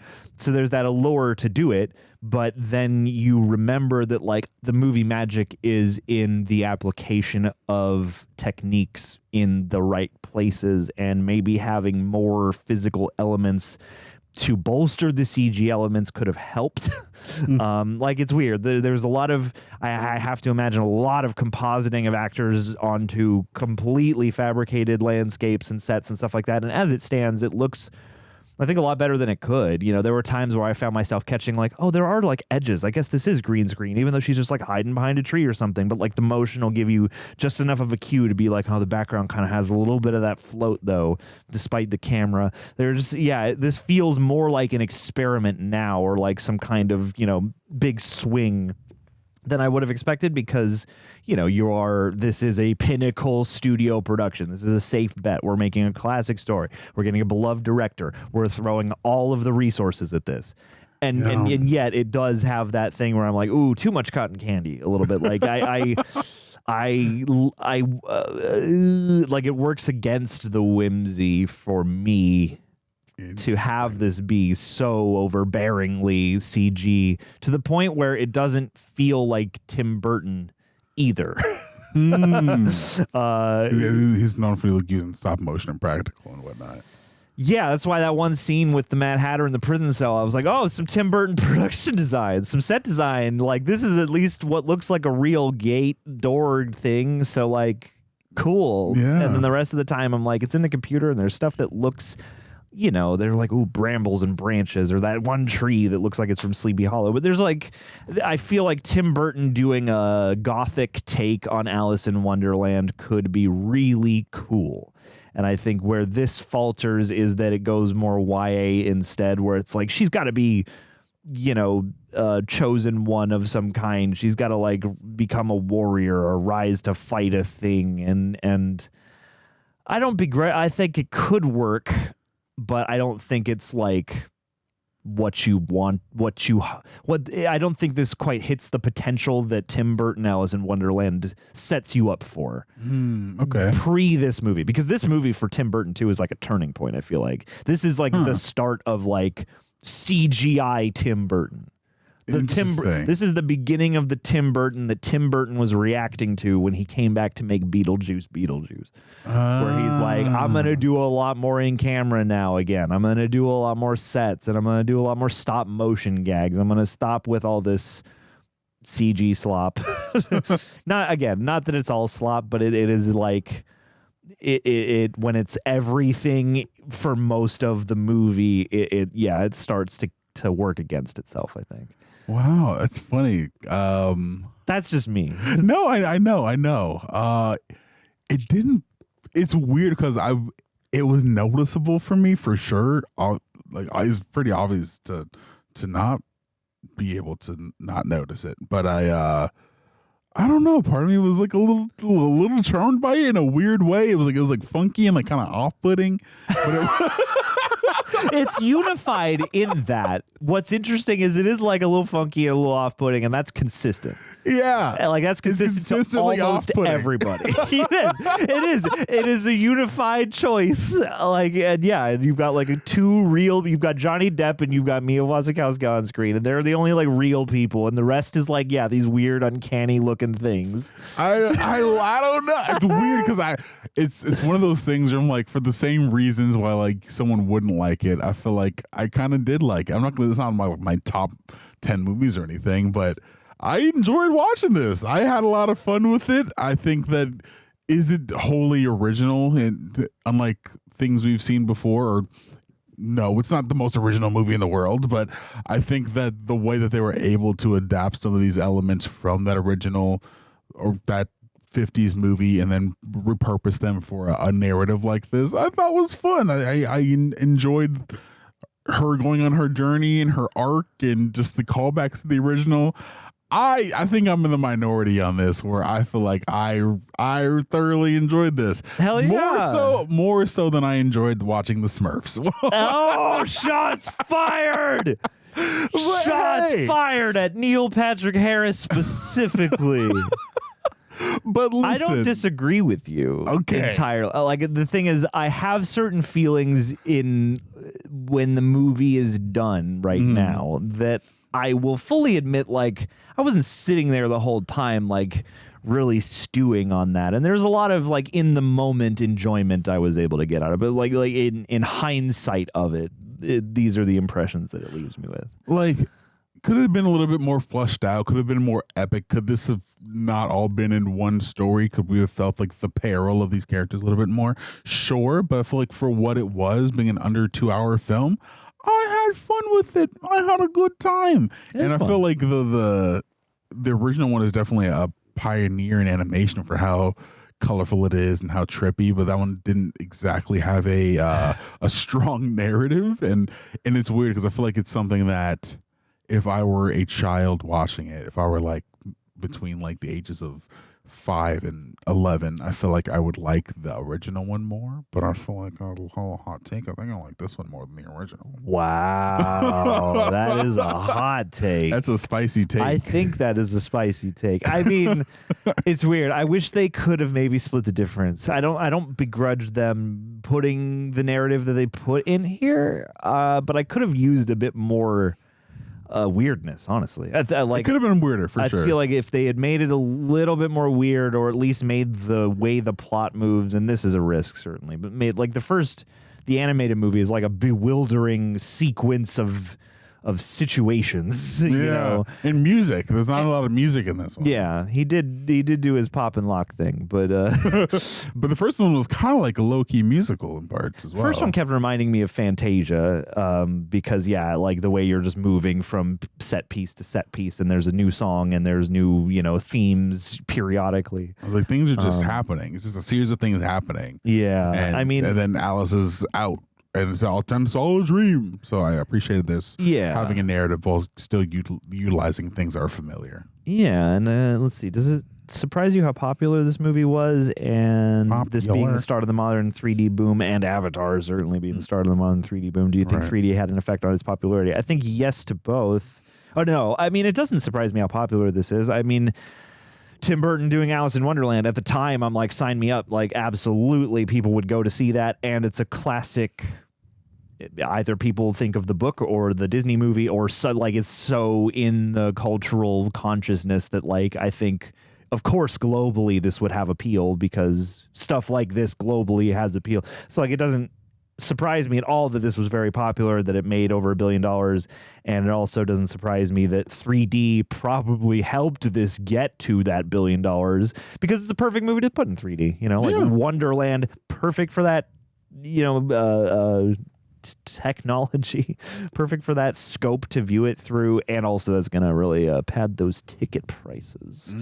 So I'd be curious to see what this movie would have been made like today with the advancements of CGI and things like the volume, and you know, maybe in the return and the age of something like The Mandalorian and like the new Star Wars, that they're bringing back puppetry, bringing back practical effects. So the marriage of the new technology we have in CGI coupled with the return of the love and acceptance of things that are more practical. What kind of marriage would we be able to create today? That'd be more plausible and less uncanny valley. I wish they waited 10 years. Maybe, yeah. Like 10 to like 14 years. Yeah, because now you're like, well, with mocap, you know, and exactly. with all the other, you know, things we can do to blend techniques and blah, blah, blah. Like I feel like, this was like, it's weird. There's a lot of capability. Like, I get how they were like, we could probably do this. But at the same time, it's like, they were probably cranking all their machines like to the maximum. And like what they got, obviously, is quite a feat. But also, it is kind of funny to look and be like, damn, though. You just held on for like, if you either put more physical elements on screen or you held on 10 more years. Yeah, as someone who enjoyed the movie, even in all its uncanniness, I still think the dog was the worst effect in the movie. That's so funny to me. It's so funny to me. All the things I'm just like, that just struck me as like, oh, it's an animated movie, dog. But like, it's supposed to be live action because she's like there. But also what was weird and uncanny was the Tweedledee and Tweedledum. They were like, because those are supposed to be people. Yeah. But they have like these whole weird bodies. Anyway, but that one didn't bother me as much. I thought they could have done some like Lord of the Rings shit with the two of them. Because Matt Lucas, I mean, like he looks kind of like the character. Like there's a reason they cast him. And part of me is like, I don't know. I feel like he could have gotten some weird lenses and some forced perspective and, you know, put him in screen in camera. But you know, so it goes. Lee Marks wants to know, for Alice in Wonderland, with this new trend of remaking older animated movies into live action films, do you feel like, as good as those live action remakes can be, that we are losing some of the nostalgia and wonder or imagination that the animated originals offered? Do you think instead of making a live action remake or a reimagining, that we are missing out on creating new stories and characters for the next generation? No, because new animated projects are still happening every day. Go see Flow. Let's go. Yeah, but they're still out there. They're not ruining stuff. And if they make a remake and you don't like it, go watch the original. It's not taken away from the things that are already there. I feel like we're entering a boom of advancing animation in a way that is unprecedented with things like Spider-Verse and things like I said, Flow, and we have, you know, Mitchell versus the Machines, and there's another movie I watched recently that was really good, that was animated. Freaking K-pop Demon Hunters. Oh yeah, that's an original movie. That was delightful. Go watch that. It's great. I mean, I definitely missed the I think Klaus, I believe, was awesome. hand-drawn animated movie that Netflix bankrolled a few years ago. I miss the tradition of the old Alice in Wonderland movie because that has, you know, it's moving art that people drew and painted. So, like, you know, there's an easy tangibility to the magic of that. To your question, though, I don't know. I mean, I think the thing about the nostalgia factor and, you know, the wonder factor is, when it comes to something familiar like this, when you're like, I don't begrudge in the, you know, debate around original versus IP, I guess you want to say, content. You know, I don't begrudge anybody making an Alice in Wonderland periodically, or any number of like the classics that we reinvent periodically. Like, I don't mind another Dracula every so often, or another Frankenstein or whatever, or another Pride and Prejudice, you know, like whatever it is. I think that is a cool lane to have consistent in cinema. Like, oh, we're doing another take on Snow White, or you know, our classic folklore. I think that's pretty cool. I think the wonder and the nostalgia factor does fade some the more you go back to those wells, and so I think the onus falls on filmmakers and all the you know, the various rungs of the ladder of people involved to make sure that every time we do one of these, we're going to, you know, make an impression or put a stamp on it, or even if it's just the technology has leapt forward so greatly that now we can completely reinvent this for a new time. It's like, I think people have to be choice about it. And I think obviously, you know, when you're making like, you know, your star-studded Disney movie, there's going to be like shit that gets in the way of just having a whimsical, you know, pure thingamajiggy. But yeah, I mean, yeah, like there's obviously, like, yeah, you definitely want more original stuff. I feel like this debate will go on forever. It's like, yeah, people should support more original things. It would be lovely if there were more original, strange, and interesting things, and people would be more open to taking risks and chances on those things. But at the same time, I feel like these two lanes should always sort of coexist. Because, like, yeah, like I get excited when they live action adapt or remake something periodically. Like, I'm always curious to see what level of shine, you know, a new filmmaker could put on something, or a new, you know, group of people can put on something. Yeah. And yeah, like, instead of like, you know, I think these are things that studios often reach for because there's that built-in sort of success factor of like, this has worked before, so it will work again, and it's a classic. So like, again, Alice in Wonderland, you make an Alice in Wonderland movie, probably going to have global appeal. It probably won't be limited to, we were just talking before shooting about like, oh, like Superman isn't like as engaging in the global market as it is in the States. And like, you know, I could see why that would be the case. Whereas like, yeah, this is like, you know, an enduring classic being revisited, even if it's being Snow White and the Huntsman-ified or whatever you want to call it. And it's, you know, it's that too. It's like, I remember this lane of like, ooh, the Wicked, like it's a cool take. We're going to go back and we're going to do it sort of, different, and we're going to show like, you know, the dark truth under the whimsy, and we're going to make it a little more mature, and we're going to make some kind of hero's journey out of it, or we're going to make some kind of, you know, story of a warrior or a story of somebody rising to their potential out of it. Like, it's a fine choice to do. It's just you got to be like inspired in how you carry that out. So it's like, I don't know. I think all these things are, I don't think this is a symptom of like, there's not enough original stuff. There's not enough original stuff for other reasons. Pixar's out here letting us know. Pixar's out here like, if you don't watch Elio, don't get pissed at us when we don't make more original shit, all right? I saw one recently that you should go watch. It is 2D and animated. It had a robot and a dog. What was that movie called? Robot Dreams. Go watch Robot Dreams. That movie was great. Oh, I would like to see Robot Dreams. Robot Dreams is good. I think it bombed because people don't watch original movies. Go support your original movies, Robot Dreams. Go look it up if you haven't heard of it. It was very fun. I do miss the imagination of animation in so far as we saw with the original Alice in Wonderland. That's one thing, is like there's a lot of really imaginative and trippy 3D animation. But I do especially miss the wild and psychedelic nature that drawn animation can have. And I do wish that many movies, especially movies with like golden opportunities like this movie, to go like weird, wacky, wild, take some odd risks, get a little trippy. Like I'm always encouraging of that. And you know, in this case, I could have used a little bit more of that, because the thing is like, yeah, adding the plot line, adding the hero's journey kind of removes a level of whimsy that I think the original movie does have, despite the fact that that movie has little to no plotting. Yeah. You know, it's weird. There's like a scale of balancing that these two movies can kind of do opposite one another. But thank you for the questions, gang. We're going to just enter. I think it's just the 3 today. So it's been a little off-road. I apologize, Prepper. I hope you were able to follow these. But yeah, we got, at least a few people inquiring about our Alice journey. What else? So what else are you thinking about? How is you feeling? I'm feeling good. I really enjoyed this movie a lot. Good. It's not my favorite movie of all time, but you loved this movie. I loved it with all my heart and every ounce of my being. I mean, no, I really enjoyed it. I think I'd give it. If I were to just put it like on a scale, I'd say like a 7, maybe like a 6.5, between a 6.5 and a 7 for me. It's like I don't know exactly where to land, like 5 or 6. I guess I'll go with like 5 a or soft, 6 out of 10. I'll go with like a soft 6. A soft 6. You know, like there's a lot of stuff I appreciate. So it just passes. It passes. Like there's so much here, and I want to appreciate it all. Like again, props to the animators. I wasn't annoyed. I wasn't off put in the wrong way. But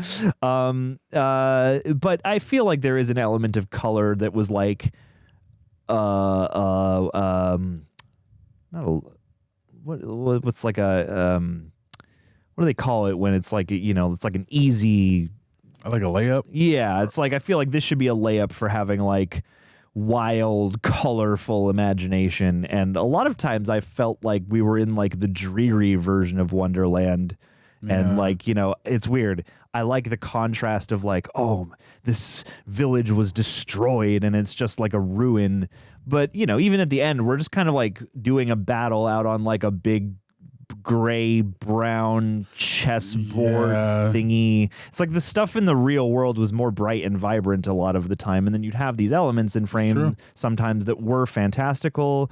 But like, I don't know. There's like something about the Wonderland that didn't feel, again, as bright and vibrant and alive. Like the environment didn't feel super alive.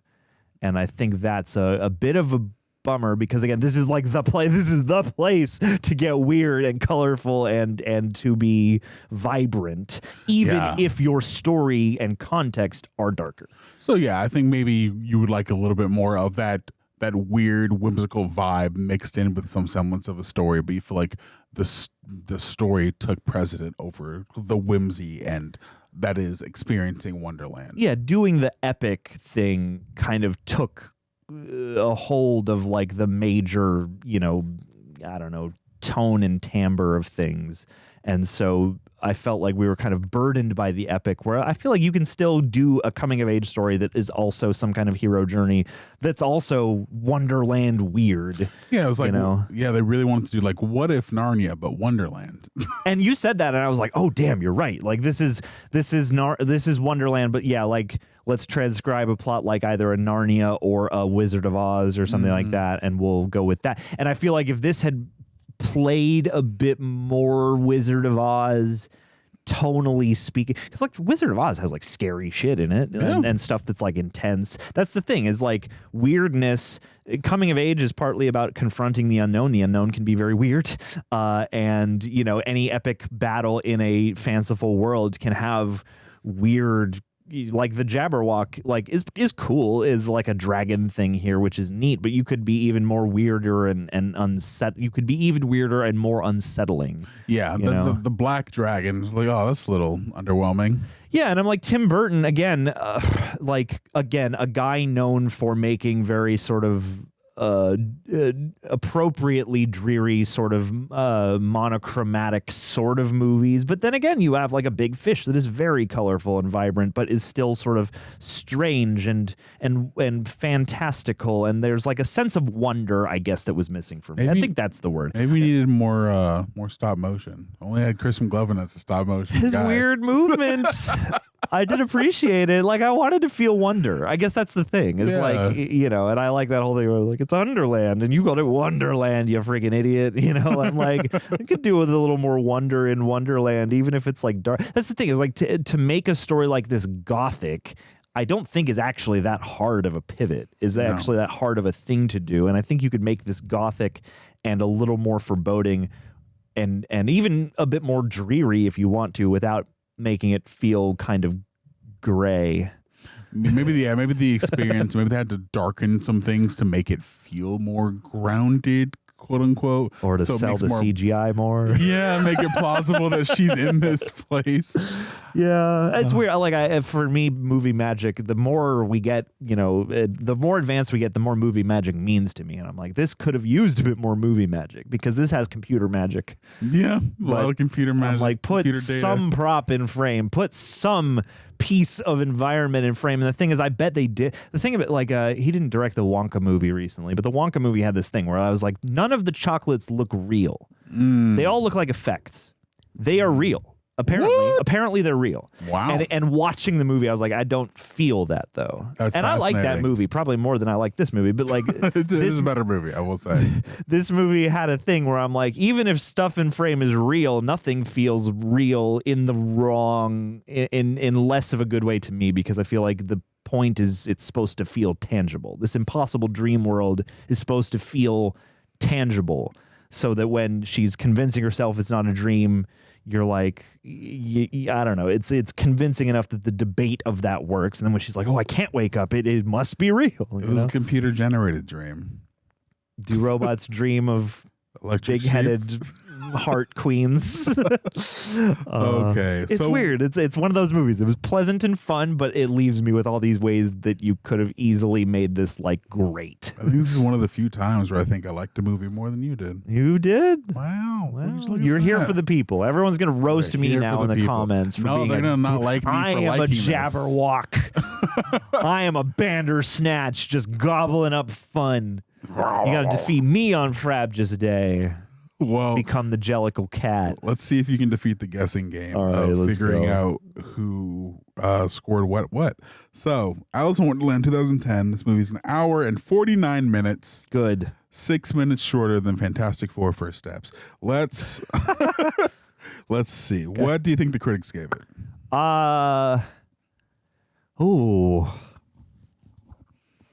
I could imagine this being a movie that's like in the 50s almost. Like I could imagine like a real split on this one. I don't know if I should bump it up to like the 60s range or if lately I've been highballing too much. So I'm going to go 53% critics. Very close. Really? 51. Okay. In fact, I love a 50, like when you get the rare movie that hits a square 50%, I'm like, that's probably a movie worth checking out because people probably either really like or really don't like this. Yeah. And so like, it's weird. You never want to see Rotten Tomato, but when it's 50%, or I'll give it the benefit of that, 51 is sure. Like when it's that close, I'm like, okay, there must be something interesting there. There could be. Yeah. Or it could be purely mid, but it could be interesting. Audience score. Yeah. What do you think out there? How do you think people felt about this? I don't know. I my guess is that the audience would be more positive than the critics. But I don't know. I guess 70%. You got Tim Burton fans, and you got fans of the OG Alice in Wonderland. See, I could see this going real either way for both sets of people. 70. I'm going 72. You going 72? I'm going 72. I'm getting the sense I might be highballing this one. You locking it in? I will switch to 69, dudes. You locking it Final in? answer, 69%. Audiences with 250,000 ratings. I was going to say 200%. Give this movie a 55%. 55%! Okay. I'm surprised. Like, yeah. That's not, I feel like the audience score tends to skew positive or more positive than the critics. No. Typically, not always. I am surprised by that, though. Yeah, I am a little shocked. Pretty unified. People pretty unified. Critics and audiences are pretty split on this. I am shocked by that. But that said, I am still looking forward to watching the second one. I have no experience whatsoever with that, and I'm very, very curious to see. Well, I think different director maybe. Really? Is what I think. Because I feel like we would have known if Tim Burton did both of them, and I feel like he moved on to do Dumbo or some other shit. Oh, yeah, that's right. No, he did do Dumbo. Maybe. Well, Dumbo was 2019. This is 2016, so it's possible. Oh, okay. What did he do before that? Probably Big Eyes or something. I don't know. Andrew knows. Call Andrew knows. We'll look it up after. Wait, I don't want to see the rating. Did he do it? No, different director. Yep. Okay. Well, guys. Hold on. Last thing we should do. Last thing. Sorry, I know. I want to make this the longest video. Me and Roxy have been conspiring, but I think there's too much here to not to. Are you looking up trivia? I'm going to look up a little trivia. I also just want to see, Trivially. I just want to put a couple faces to these voices here. Sure, yeah. Because there are a whole buttload of names of people that, you know, like, I don't know all these characters necessarily by name. 6.4 on IMDb. Oh, the Knave of Hearts. I feel like IMDb, the rating it has its own handicap. But let's see. Alice not even being on the poster. So weird. I mean, yeah, Mad Hatter really became the mascot for this one. Really? Yeah, because we got man. Lucas. Okay, so Stephen Fry was the Cheshire Cat. There we go. Okay, and Michael Sheen was the White Rabbit. That's cool. Barbara Windsor. I know this name. She passed in 2020. Oh, damn. Oh, she's in The Looking Glass as well. I don't know. She must have been in some Tim Burton stuff. And then Timothy Spall, I think, was your boy the dog. Your least favorite dog in cinema. All right. He's a good character, just real rough art on him. Let's see. Who do we got? Oh, Lindsay Duncan. Yeah, where do I know your face from, Lindsay Duncan? What are you in? Was you in Doctor Who? She's in some Doctors Who. Let's see here. What Doctor? Dr. Jekyll. Doctor, I thought you were going to Was say she in Dr. Doctor Jew. Who? I think so. I thought that was She's in Sherlock. She was in some episodes of Sherlock. Yeah, that makes she sense. might, but she's British, right? So she has to have been on Doctor Who. At I mean, some like it's point. required. You're not Most- allowed to act in Great Britain. She was Adelaide Brooke. That is One right. episode. Yeah. In 2009. Was it a friggin' special Adelaide Brooke Doctor Who? Yeah. 10th Doctor episode. Briefly a companion, right? Or no. She's yeah. It was briefly a companion of the 10th Doctor during the Daleks' attempt to destroy reality. That's right. Damn. It's been so long. I got to revisit like the other Doctor Who episodes because usually I remember her partly because she left an impression in that episode. But let me see. Who is Michael Gough? That's who I want to know. Who's Alfred? Tell me, where did Michael go? He was the dodo bird. And then Imelda Staunton, Harry Potter, was the tall flowers as well. Christopher Lee was the Jabberwocky for sure. Tim Burton getting his dudes in there. Okay. Not bad. Not bad at all. Let's do a little bit of trivia and then we can get the hell out of here. Ooh. There's got to be something interesting about this movie. Johnny Depp, who says that he likes an obstacle while filming, admitted that he found the process of filming in front of the green screen exhausting and that he felt befuddled by the end of the day. I feel like makes sense. I feel like he probably used that that flummoxed feeling for his character. Yeah, Alan Rickman was originally going to have his face composited onto the animated caterpillar Absalom. He was filmed recording his voice in the studio, but the idea was eventually scrapped. The animators did, however, try to give Absalom's face characteristics similar to Rickman's. Interesting. Before Tim Burton was involved with the project, Anne Hathaway was offered the title role of Alice, but she turned it down because it was too similar to other roles she had previously played, like in the Princess Diaries, Aaron. Makes sense. Yeah. However, she was keen to work with Burton, who was pleased to be pleased to be cast as the White Queen. She shot all of her scenes in 2 weeks. I believe that. That's wild. We learned the Raven writing desk bit last time. There's not an answer to this. But there's a bunch of fan speculation. Tim Burton and Johnny Depp have worked hard to give the Mad Hatter more depth and presence than in his past portrayals. In fact, the pair swapped sketches and themes for the character prior to creating this new vision. That's cool. Red Queen, Helena Bonham Carter, is a combination of two characters from the books. The Red Queen from Through the Looking Glass is a chess piece who competes with the White Queen. The Queen of Hearts is from Alice's Adventures in Wonderland, a playing card with anger management issues, decapitation mania, and fondness for flamingo and hedgehog croquet. Thus, while the White Queen's army is chess themed, the Red Queen's army is playing card themed. It's kind of cool. 7th, Johnny Depp and Tim Burton collab. 6th, Helena Bonham Carter, Tim Burton collab. Goodness gracious me. Oh, and he gave the Red Queen Salvador Dali's shoe hat. Apparently, Sir Stephen Fry, Alan Rickman, Barbara Windsor, Sir Christopher Lee, Michael Gough. Imelda Staunton and Jim Carter all recorded their dialogue in one day. Oh, wow. That's what you like to see and hear. This was his Michael Go's final film before his death in March 17th of his death on March 17th, 2011 at the age of 94. Wow. Goddamn. And for the character of the Jabberwocky, Sir Christopher Lee had originally tried to make his voice burble as described in the poem Jabberwocky. However, director Tim Burton convinced him to use his actual voice as he found it more intimidating. You know, Christopher Lee had a metal band. What? Yeah, it's called Charlemagne. You know, big heavy riffs, and he just like narrates and vocalizes over it. It's pretty wild. Wow. Yeah. So does James Gunn. James Gunn has a band. What? Yeah, he had a band back in the day. Music's online. Really? Yeah. Well, we're going to go check that out. Oh, golly. Yeah, we're going to look that up. Oh, here's the last thing we'll do. Here's the last thing we'll do. I promise. Every person in Wonderland, because this is kind of a neat, and you were asking about like McTwisp and all that stuff. Everyone in Wonderland / Underland has a proper name. These names were invented for the movie, as in the books and most other movie versions, they are referred to only by descriptive titles. In this version, Hatter's name is Tyrant Hightop. The White Rabbit is McTwisp. The Dormouse is Maliumkin. The March Hare is Thackeray.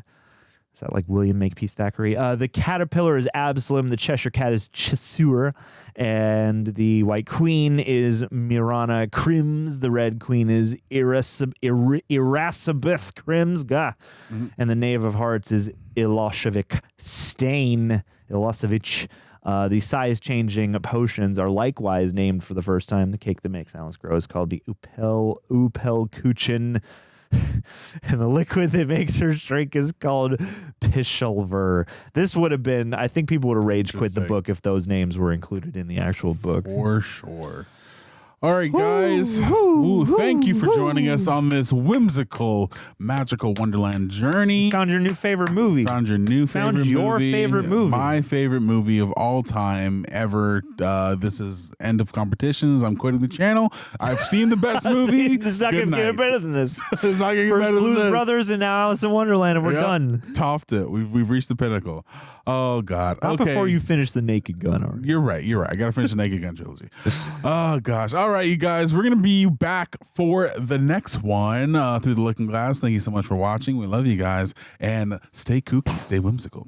Deuces. Marco Tunstall. Whoa. Went to Wonderland. Now there might be a bunch of crazy shit there. Freaky Cat. Hey. Mad Hatter. Smoking caterpillar. People playing all kinds of weird chess games, but nothing prepared the public for what they would find when they found Marco Tunstall. Oh, no. An actual caterpillar in the shape of a human being. Oh, man. That's upsetting. It was really upsetting. It was creepy to look at. Yeah. Marco, you've done the impossible, man. You've made Alice in Wonderland even freakier, even creepier, man. That's a really impressive skill. Gosh, dude. But, I really think, though, that you would probably take the cake. If you were in an Alice in Wonderland world, you'd probably be the standout character. You would. Everybody loves a caterpillar. You would be the most fun, whimsical, nonsensical, quotable character. And people get you tattooed. Disney adults everywhere. Just get that vibe from your profile pic. That or IT guy. One of the two. Caterpillar or you work in tech. Let's go with Caterpillar today. So, Marco, appreciate you being here for so long. Appreciate you for supporting us here at our page. Seriously, the support means a lot. And we'll catch you soon, buddy. See you